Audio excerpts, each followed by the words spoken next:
think we need digital technologies to allow us to understand what is happening at different time scales. So we already quite know what is happening in our own human time scale.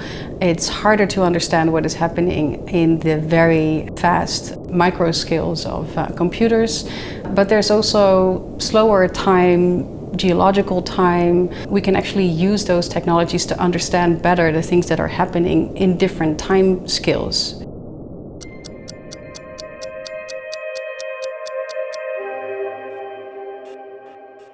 My name is Marijke Goeting. I teach media theory at the graphic design department and the Department of Design Art Technology in Arnhem. I combined my teaching practice with researching, which resulted in this dissertation.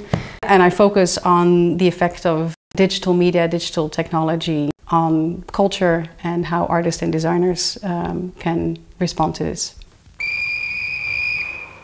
Wie niet te laat wil komen, moet zorgen bij de tijd te zijn. En als hem dat niet lukt, zoals hier bijvoorbeeld, dan zou je misschien eens te raden kunnen gaan bij deze meneer in Bussum. Want dat is een man van de klok. Deze verzamelaar van uurwerken bezit een collectie klokken uit alle delen van de wereld. Kleine klokken, grote klokken, merkwaardige en zeldzame klokken. Ze nemen elk plekje van dit klokhuis in beslag. Het mysterieuze van deze slingerklok is dat de klok in de slinger zit in plaats van andersom. Zelfs enkele schilderijen blijken bij nader inzien klokken te zijn.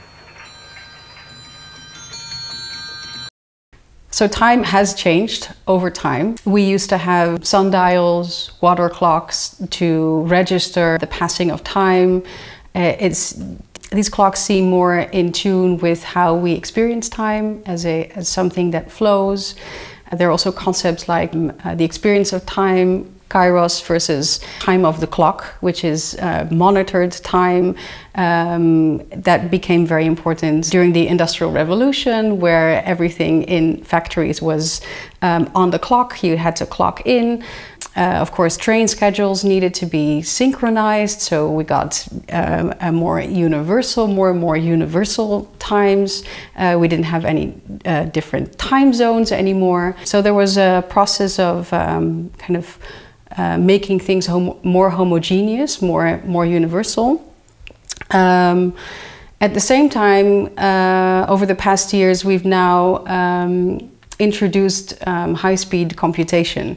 And the operation of computers acting in milli and microseconds, so that's a thousandth of a second, they don't make time more homogeneous. We now have the situation where computers can process information much faster than we can even perceive or let alone process this. So suddenly we're kind of back in the situation when we're dealing again with different forms of time, maybe more kind of slow human time and really fast time of computers.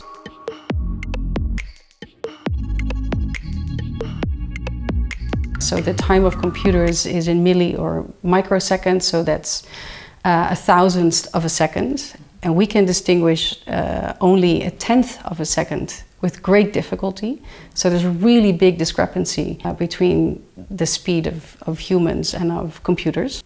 It does evoke a sensation of shock because we're always going to be running behind and there's no way of catching up to these machines. And it's not just that they're sensing on our behalf, they're perceiving or processing, it's also that they are acting on our behalf. So for example, they are trading stock at the stock market in milli and microseconds, and there's no way for humans to see what is happening or to intervene. There are definitely artists and designers working on this. There was a very nice documentary made by Catalog Tree about the flash crash. I was on a conference call with a potential investor. One eye on the market, one eye on my own profits and losses, and then my ears and mouth doing whatever else they have to do. And the market basically looks like it's going to go to hell that day. It was the first really down day that we had in a while. And I remarked to Dave, let's just stay on top of this because this could get really ugly. So 40 minutes in, we're in the middle of a great conversation, and he says, look, I gotta go. We'll talk again. This was really interesting, but I have to go now. And I watched the market fall another, 2 or 3% from there. It wasn't just minutes later. It was Armageddon. Here you go. I'm told it's 835. The Dow ticker. Wow, almost 1,000 points. We call this a capitulation. I was just opening up my computer, like most everybody, and going, oh my God. I'm shouting to my colleagues because I have a giant TV in my office gawking at the screen. Like when the Dow hit nearly down 1,000 points, you're like, really? 87 evens are trading, 86 evens are trading, 85 evens are trading here now, guys, all the way down. And people didn't know why it was happening. And there was rumor after rumor after rumor, and it kept on getting worse. Because that was such a complex, abstract, invisible event, actually, that took place, it was necessary for designers to visualize this information and to make it perceivable to us what was actually happening. Het gaat eigenlijk over de handel op de financiële markten van aandelen, geautomatiseerde handel, dus tussen computers waar geen mensen aan te pas komen. En een kernpunt van de documentaire is een flash crash op de beurs in Amerika op 6 mei 2010, waar de snelste en diepste daling van de Dow Jones ooit plaatsvond. En aan de hand van interviews met experts, handelaren, analisten en natuurlijk hele minutieuze datavisualisaties en kaarten proberen we die gebeurtenis te reconstrueren. Also, already a while back, Vincent Meertens designed maps that show the shape of the Netherlands differently depending on the time it takes to travel by train.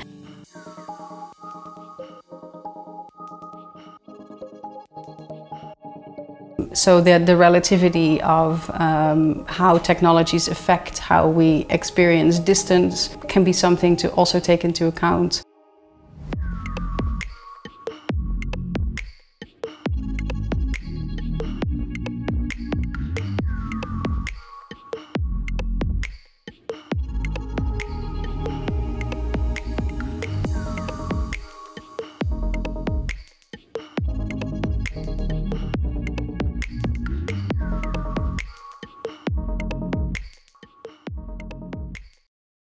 Rafael Lozano Hammer designed a clock that does not work with arms to indicate the time, but works with the display of statistics.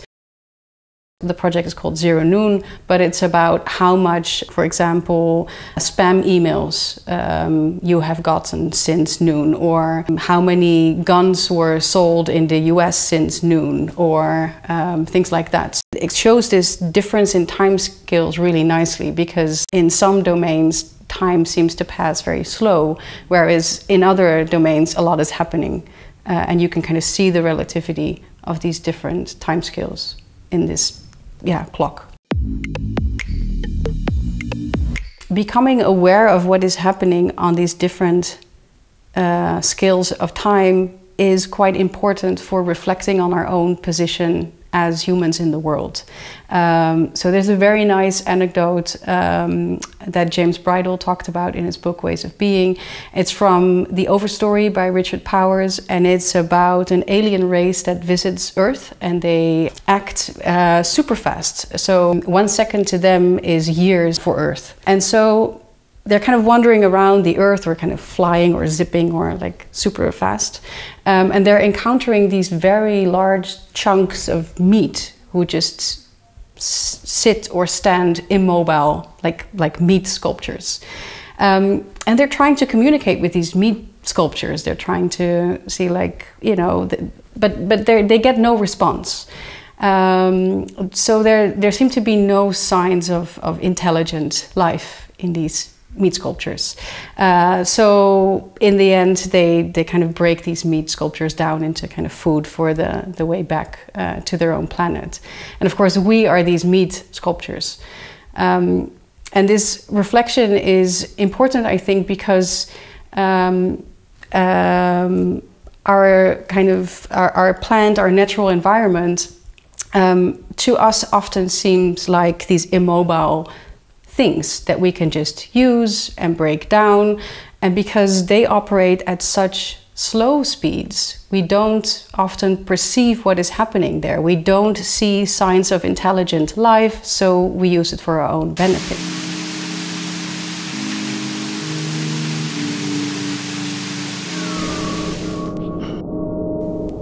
It's the task of designers to help us understand how different beings, animals, plant life, humans, computers, how they all relate and affect each other and the different timescales that they operate in.